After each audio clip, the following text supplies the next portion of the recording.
सतना शहर के शासकीय डिग्री कॉलेज में मंगलवार को एनएसयूआई के कार्यकर्ताओं ने जमकर प्रदर्शन किया। प्रदर्शन के दौरान कॉलेज प्रशासन पर कई गंभीर आरोप लगाए गए। वहीं कमरा नंबर 6 में पूरे घटनाक्रम का केंद्र बन गया। एनएसयूआई के कार्यकर्ताओं ने आरोप लगाया कि इस कमरे में अनैतिक गतिविधियों को अंजाम दिया जाता है। एनएसयूआई के कार्यकर्ता कॉलेज प्राचार्य को एक ज्ञापन देने पहुंचे थे। इस ज्ञापन में उन्होंने कॉलेज प्रशासन और कुछ कर्मचारियों पर महिला शिक्षकों के साथ अभद्र व्यवहार करने, अनैतिक गतिविधियों को बढ़ावा देने तथा कॉलेज के नाम पर अवैध चंदा वसूली करने के आरोप लगाए। एनएसयूआई का कहना है कि इन पैसों का उपयोग सत्ताधारी दलों को राजनीतिक लाभ पहुंचाने में किया जा रहा है। ज्ञापन के दौरान माहौल इतना गर्म हो गया कि पुलिस और प्रशासनिक अधिकारियों की मौजूदगी में कार्यकर्ताओं ने कॉलेज का कमरा नंबर 6 खुलवाने की मांग कर दी। एनएसयूआई का आरोप था कि इसी कमरे में कॉलेज प्राचार्य और 2 अन्य कर्मचारी अनैतिक गतिविधियों को अंजाम देते हैं। काफी नानुकुर के बाद जब प्रशासन ने कमरे की चाबी मंगवाकर दरवाजा खुलवाया तो अंदर का नजारा देखकर हंगामा मच गया। कमरे के बीचों बीच बिस्तर लगा हुआ मिला, जबकि अलमारी से पूरा कमरा चारों तरफ से घिरा हुआ था। इसे लेकर एनएसयूआई कार्यकर्ताओं ने कॉलेज प्रशासन पर गंभीर आरोप लगाते हुए जमकर नारेबाजी की। एनएसयूआई सतना की मांग थी कि महाविद्यालय के दोषी प्राचार्य को यहां से निष्कासित किया जाए। प्रमुख मुद्दे थे सर कि महिला प्रताड़ना, यहाँ जो महिला शिक्षक है उनको लगातार प्राचार्य द्वारा प्रताड़ित किया जाता है, छेड़छाड़ किया जाता है। ऐसे गंभीर मुद्दों पर एनएसयूआई सतना लड़ने आई थी। साथ ही महाविद्यालय परिसर के प्राचार्य ने शिक्षा वसूली की, चंदा वसूली की सर। महाविद्यालय के शिक्षकों को दबाव बनाकर इनसे जबरन चंदा वसूला गया, जो राजनीतिक पार्टी का एक प्रारूप है, उदाहरण है। साथ ही तीसरा प्रमुख मांग में मैं लड़ने आया था सर कि यहाँ पक्षपात गतिविधियों का महाविद्यालय प्रशासन द्वारा संचालन किया जा रहा है। बाद में जब मैंने इस रूम को, यहाँ महाविद्यालय परिसर में एक रूम है, उस रूम का नंबर है 6, उस रूम की चाबियां सिर्फ महाविद्यालय प्राचार्य के पास है और यह रूम रात में 8 बजे के बाद ही खुलता है। और इस रूम को मैंने मीडिया और प्रशासन के सामने खुली चेतावनी देकर मैंने इस रूम को खुलवाया, जहां आप सबने देखा कि इस रूम में बिस्तर लगा हुआ है। तो साफ तौर पर यह स्पष्ट होता है कि महाविद्यालय प्राचार्य, साथ में विनोद रस्तोगी, साथ में आशीष तिवारी, ऐसे 3 महाविद्यालय के ऐसे संदिग्ध व्यक्ति हैं जो वहां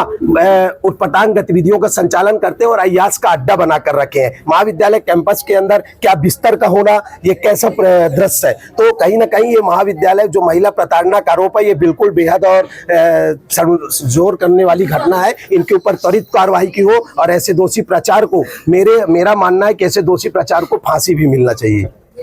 फिलहाल प्रशासनिक अधिकारियों ने मामले की जांच के बाद उचित कार्रवाई का आश्वासन दिया है। वहीं कॉलेज प्राचार्य ने अपने ऊपर लगे सभी आरोपों को निराधार बताते हुए सफाई पेश की है।